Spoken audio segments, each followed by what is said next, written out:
السلام عليكم ورحمة الله وبركاته.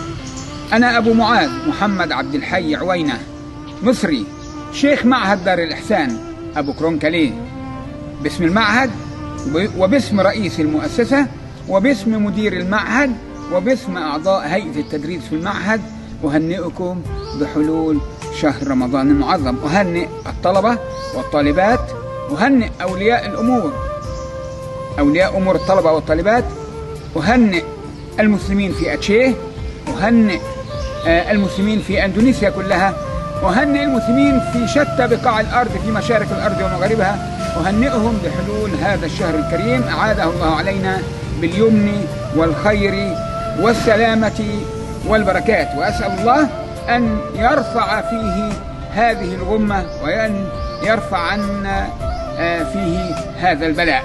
Selamat menunaikan ibadah puasa Ramadan. Assalamualaikum warahmatullahi wabarakatuh.